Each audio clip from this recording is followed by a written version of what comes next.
Всем привет! Кузница Double Knives вас всех приветствует. Первым делом хотелось бы поздравить всех с прошедшими праздниками, пожелать в этом году успехов, удачи, и самое главное, конечно же, здоровья. Наши подписчики, наши клиенты давно уже нас теребят, спрашивают, когда наступит тот день, когда вы объявите о розыгрыше своих ножей. Вот этот день настал, анонсируем. Сейчас я вам потихоньку начну показывать наши призы, всего будет 10 ножей. 10 ножей будут разыгрываться. Правила классические, как и до этого у нас уже кто участвовал, тот знает. Также я оставлю ссылку под этим видео на наш телеграм-канал. Почему телеграм? То есть до этого мы собирали участников в мессенджере WhatsApp, но там немножко неудобно. Почему? Потому что вновь человек, который, допустим, новый участник зашел в эту группу, он не видит переписку. То, что вот до этого писали, в WhatsApp не сохраняется. Поэтому это не очень удобно. То есть все равно у человека, который только вступил в группу, у него могут возникнуть какие-то вопросы, что-то куда, чего и как. А в Телеграме это все сохраняется, вся переписка есть. То есть ты зашел и можешь спокойно все, полистать наверх и все перечитать, грубо говоря. Вот. И вообще у нас в телеграм-канале тоже есть группа Double Knives. Кто не знал, можете тоже туда перейти. То есть мы туда тоже периодически кидаем какие-то свои тоже новости, объявления. В последнее время не так часто, но сами понимаете, были праздники, готовились, много работы. Но сейчас будем немножко тоже оживать, скажем так. Начнем. Начнем с малых ножей. БГЧ. Вот такие вот красавчики. Небольшие, удобные.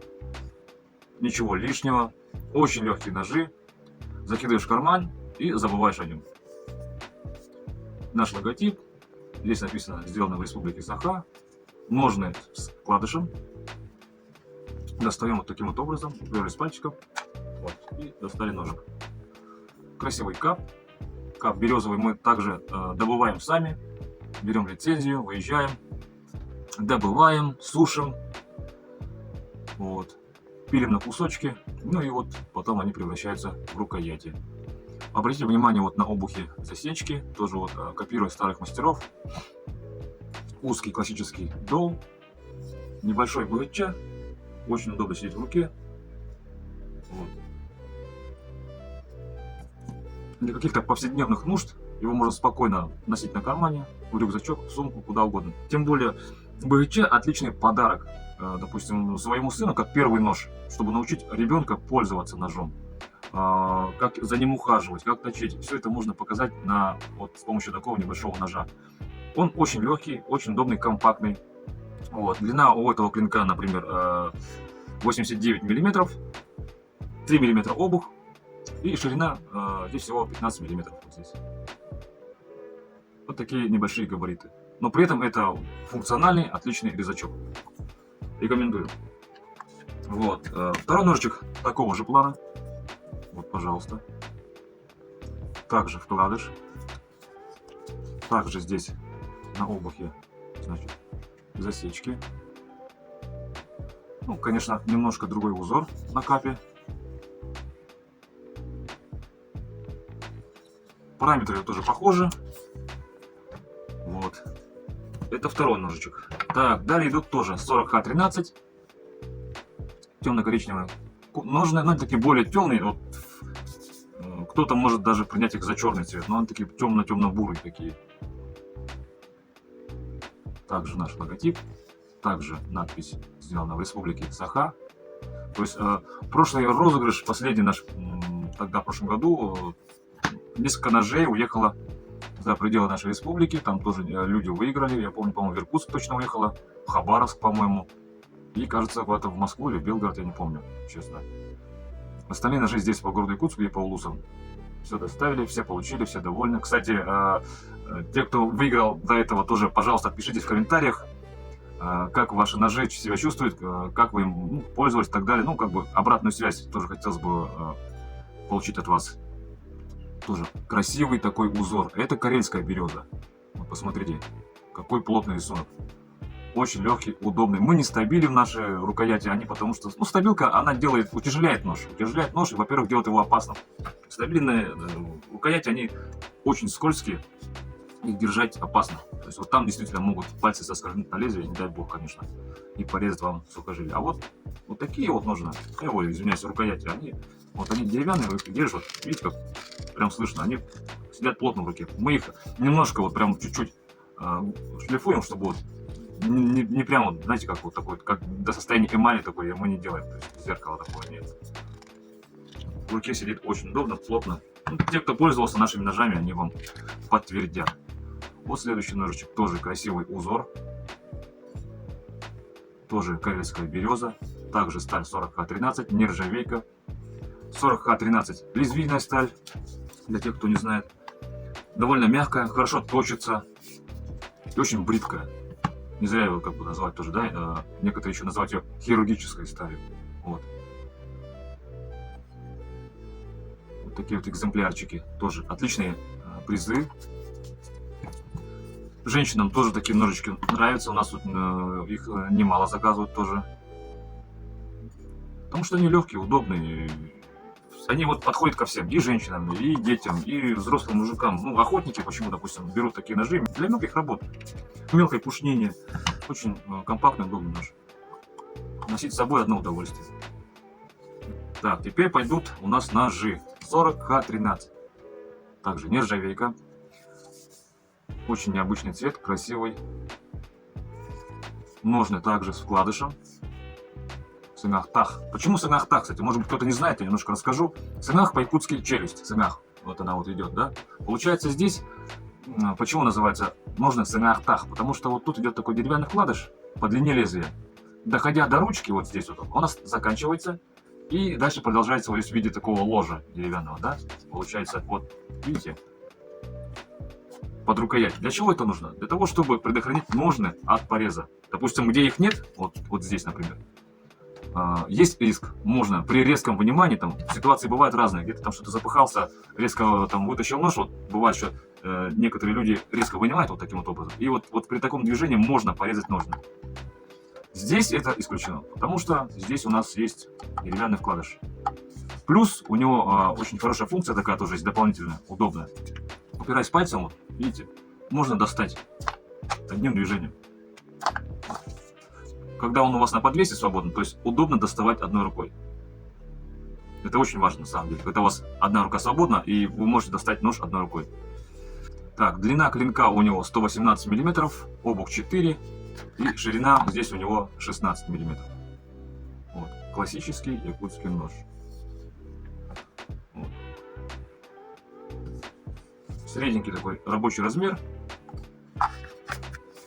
Так, далее идет У10А, углеродка. Отличная лизучая сталь. Да, требует ухода, но для тех, кто знает толк, он прослужит долго. Также, копируя старых мастеров. Вот посмотрите, какие красивые засечки. Классический узкий дол. Красивый кап березовый. Якутский уджурхай называем. Также здесь вкладыш. 132 мм длина клинка, ширина 18, обух 4 мм. Вот. А теперь ножны из бересты. Берестяные ножны, сталь У10А, длина клинка 129 мм. Вот посмотрите. Кстати, я вот хочу показать, линия закалки. На камеру не очень хорошо видно, наверное. Ну вот, видите, да? Где отражается, вот это идет линия закалки. Также вот такие красивые засечки. Вот он. Хамон такой называемый. Вот. 129 мм длина клинка. Обух 4 и 18 мм у него получается ширина лезвия. Отличительная особенность ножен, да, вот берестяных, они очень легкие. Ну прям очень, вот ты берешь их, вот они вообще не чувствуют себя в руке. Но при этом они прочные, не поддаются гниению. Вообще вот береста — это такой материал, который нам дает природа, то мы просто не зря им пользовались, то есть и посуду делали, и жилье, и вот даже такие вещи, как ножны. Поэтому это такой очень интересный экземпляр. Кто такой вот выиграет, тому очень повезет. Классный такой нож. У самого такого нет. Поэтому желаю всем удачи. Дополнительно также напишу условия на нашем телеграм-канале. Ну и самый главный приз сталь Х12МФ. Вы, наверное, заметили эти две веревочки. Это вот шейный нож. Мы его назвали Эгокен. Сейчас я вам его покажу поближе. Вот этот красавец. Это очень древний узор. Такой вот растительный орнамент. У нас в городе Иркутске в Краеведческом музее хранятся, значит, колчан хранится. Такой вот. И у него вот на нем была вышивка с такими вот узорами.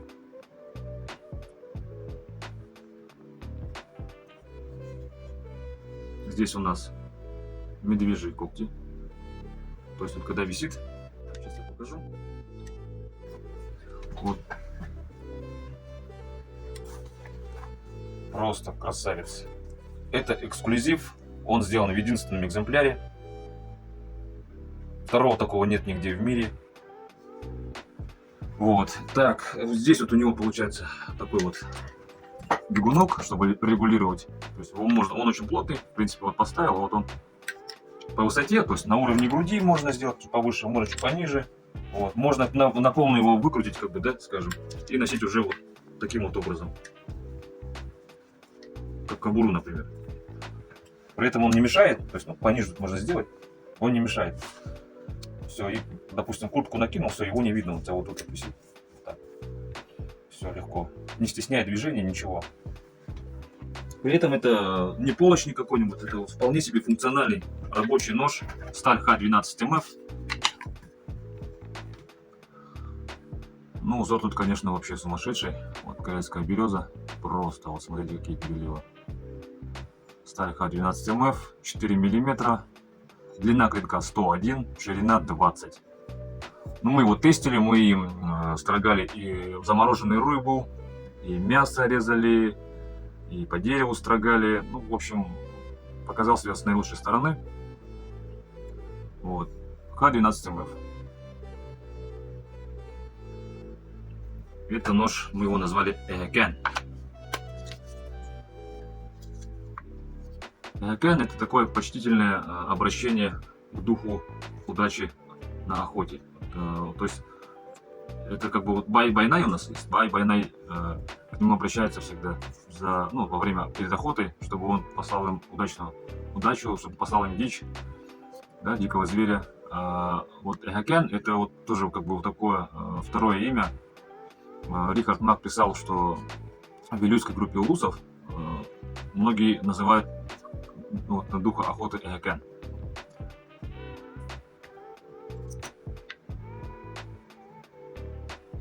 Вот такой красивый нож. Кому-то он достанется. Кто этот счастливчик, мы узнаем, конечно же, чуть позже. Переходите по ссылке. Там будет указан мой номер телефона. Подробности все там также я пишу. Все. Вот такие вот у нас призы. Кому понравилось, ставьте палец вверх. Подписывайтесь на наш канал. Участвуйте. Желаю всем удачи. Пусть бай-байнай вам подмигнет. Всего доброго. До скорой встречи. Я всегда на связи.